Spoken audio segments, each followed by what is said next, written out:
Hi అండి, అందరూ బాగున్నారా? ఈరోజు మనం ప్రిపేర్ చేసేది ఏంటంటే బీరకాయ ఉల్లికారం. డేట్ ఎందుకు వచ్చేయండి. బీరకాయ ఉల్లికారం నాకు చాలా ఇష్టం, బాగుంటుంది కర్రీ, చాలా బాగుంటుంది. బీరకాయ ఉల్లికారం అయితే అసలు మీరు తిన్నారంటే వదిలిపెట్టరు, చాలా బాగుంటుంది. మీకు ఎలా చేయాలో నేను చేసి చూపిస్తాను. ఎంతో నోరూరించే బీరకాయ ఉల్లికారం చేసేద్దామా? మరి వచ్చేయండి అయితే.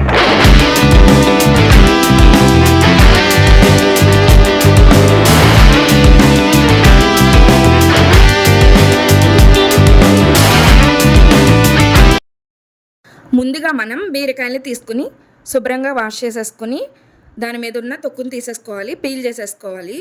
నేనైతే అరకేజీ బీరకాయలు తీసుకున్నాను. అరకేజీకి నాకు 3 వచ్చాయి, మీడియం సైజు బీరకాయలు. మనం పీల్ చేసిన బీరకాయ తొక్కును కూడా పాడేయక్కర్లేదండి. ఆ పీల్ చేసిన తొక్కుని కూడా మనం పికిల్ చేసుకోవచ్చు, పచ్చడి చేసుకోవచ్చు. బీరకాయలు తీసుకునేటప్పుడు ముదిరివి కాకుండా కొద్దిగా లేతగా ఉండేవి చూసుకోండి. పైన తొక్కు కూడా మనకి లేతగా ఉంటే పచ్చడి చాలా బాగా వస్తుంది. బీరకాయ తొక్కు కొద్దిగా బీరకాయ ముక్కను కూడా మనం పక్కన ఉంచుకుని దాన్ని నూనెలో మగ్గపెట్టుకుని ఉల్లిపాయ టమాటా వేసుకుని పచ్చిమిరపకాయలు వేసుకుని కూడా మనం పచ్చడి చేసుకోవచ్చు. చూసారా నేను తీసుకున్నది ఎంత లేతగా ఉందో. అందులో కూడా మనం బీరకాయ ముక్కలు కూడా కలపాలి, ఇంకా కొత్తిమీర కూడా యాడ్ చేసుకుని పికిల్ చేసుకుంటే బాగుంటుంది.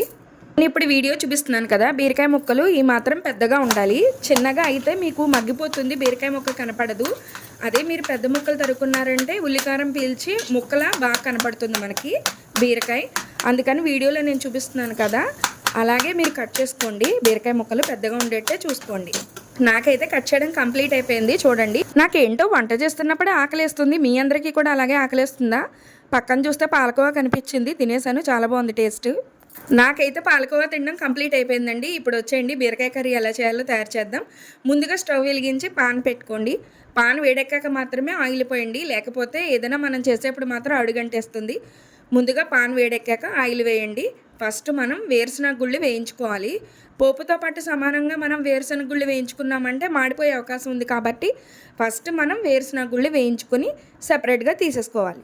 మనం వేరుశనగ గుళ్ళు వేయించేటప్పుడు స్టవ్ మాత్రం మీడియం ఫ్లేమ్లో ఉండేట్టు చూసుకోండి. హై ఫ్లేమ్లో పెట్టేస్తే మాడిపోయే అవకాశం ఉంది, కాబట్టి కొద్దిగా ఓపికగా వేయించుకోండి, టైం పడుతుంది. వేగిపోయిన వేరుశనగ గుళ్ళని సపరేట్గా ఒక పళ్ళెంలోకి తీసేసుకోండి.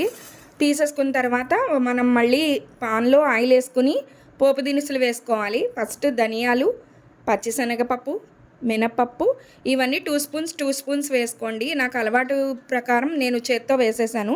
ఆ తర్వాత ఎండుమిర్చి వేసుకోండి, ఒక 7-8 ఎండుమిర్చి వేసుకుని మళ్ళీ మీడియం ఫ్లేమ్లోనే ఫ్రై చేయండి, హైలో పెట్టద్దు, మాడిపోతుంది పోపు. మనం వేయించుకున్న పోపు అంతా చల్లారాక మాత్రమే మిక్సీ వేసుకోవాలి. వేడిగా ఉన్నప్పుడు వేసుకుంటే మీకు ముద్దలా వచ్చేస్తుంది. చల్లారాక మాత్రమే మిక్సీలో గ్రైండ్ చేసుకుంటే మనకు పౌడర్ మెత్తగా వస్తుంది. ఇప్పుడు నేనైతే అరకేజీ బీరకాయలకి ఒక 5-6 ఉల్లిపాయలు తీసుకున్నాను. సన్నంగా కట్ చేసుకోండి, మరీ సన్నంగా కర్లా గ్రైండ్ చేసేస్తాం కాబట్టి మీడియంగా ముక్కలు తరుక్కోండి. ఇప్పుడైతే మొత్తం పోపు అంతా మిక్సీలో గ్రైండ్ చేసాను. మనం మెత్తగా ఇప్పుడు మిక్సీ గ్రైండర్ చేయకూడదు, కచ్చాపచ్చాగా మాత్రమే ఉండాలి. దీని తర్వాత మనం తరుక్కున్న ఉల్లిపాయలు, 2 టేబుల్ స్పూన్స్ చింతపండు గుజ్జు, తర్వాత 1 టేబుల్ స్పూన్ సాల్ట్, ఆ తర్వాత 2 టేబుల్ స్పూన్స్ కారం. ఎందుకంటే కలర్ఫుల్గా ఉంటుంది. మనం వేసుకున్న మిరపకాయలు కూడా కారం ఉండకపోయినా ఇది యాడ్ అవుతుంది, అందుకే నేను తక్కువ వేసాను. 2 టేబుల్ స్పూన్స్ కారం మాత్రమే వేసాను. ఇవన్నీ కలిపి మనం మిక్సీ చేసుకోవాలి. మళ్ళీ మిక్సీ చేసుకునేటప్పుడు 1 రౌండ్ తిప్పేశాక దాని తర్వాత వాటర్ వేసుకుని కొద్దిగా గ్రేవీగా ఆడుకోవాలి.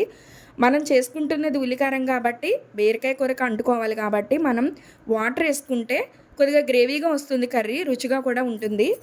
ఇప్పుడు మళ్ళీ స్టవ్ వెలిగించి మీడియం ఫ్లేమ్ పెట్టుకుని ఒక పాన్ పెట్టుకుని బీరకాయ ముక్కలు నూనెలో వేసుకోవాలి. దానిలో కొద్దిగా పసుపు వేసుకోండి. దాని తర్వాత మూత పెట్టి మగ్గ పెట్టండి ఒక 5 మినిట్స్. ఇలా బీరకాయలో వాటర్ ఉంటుంది కాబట్టి మనం సాల్ట్ పసుపు వేయంగానే పైకి వాటర్ ఇలా తేలుతుంది. బీరకాయ ముక్కలు కూడా మగ్గుతాయి తొందరగా. ఒక్కసారి చాలండి, ఒక్కసారి మూత పెట్టి మగ్గితే చాలు బీరకాయకి. దాని తర్వాత మనం తయారు చేసుకున్న ఉల్లికారం ఉంది కదా, ఆ ఉల్లికారం ముద్దని ఇందులో వేయాలి. పాన్లో బీరకాయలు మగ్గుతున్న దాంట్లో వేయాలి. మనం మిక్సీ ఆడుకున్న ఉల్లికారం కూడా మనం వేస్ట్ చేయకూడదు, కడిగి దాంట్లో కూడా వాటర్ కలిపి వేస్తే ఆ వాటర్ కూడా ఇందులో వేసేయచ్చు కర్రీలో, చాలా బాగుంటుంది. మధ్య మధ్యలో మనకి అడుగంటకుండా కదుపుతూనే ఉండాలి, 1 మినిట్కి ఒకసారి కదుపుతూనే ఉండాలి. ఎందుకంటే బీరకాయ కూర ఉల్లికారం ఇది ఎక్కువ అడుగంటే అవకాశం ఉంటుంది కాబట్టి మనం ఇంకా అంతేనండి. చూసారా, ఇంకా బీరకాయ కూరలో మనం ఏమీ యాడ్ చేయక్కర్లేదు. చూసారా ఎలా దగ్గర పడిందో.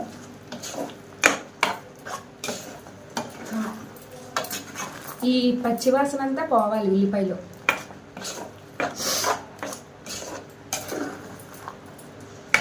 మనం పల్లీలు పోపు పెట్టాం కదా, చాలా టేస్ట్ ఉంటుంది. ఈ ఉల్లికారం అంతా బీరకాయకి పీల్చుకొని చాలా బాగుంటుంది టేస్ట్. ఇది రైస్లోనే కాదు, చపాతీలో కూడా నంచుకోవచ్చు. ఒకసారి మీరు ట్రై చేయండి. ఓకే, మన బీరకాయ ఉల్లికారం రెడీ అయిపోయింది. వచ్చేయండి సర్వ్ చేసుకుందాం. ఇంకా అంతేనండి, భలే రెడీ అయిపోయింది. చూసారా బీరకాయ ఉల్లికారం. బీరకాయ కూర రెడీ అయిపోయింది. మీకు చూపిస్తాను చూడండి.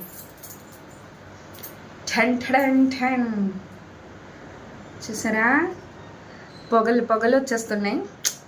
వేడి వేడి అన్నంలో తింటే చాలా బాగుంటుంది. చపాతీలోకి చాలా బాగుంటుంది.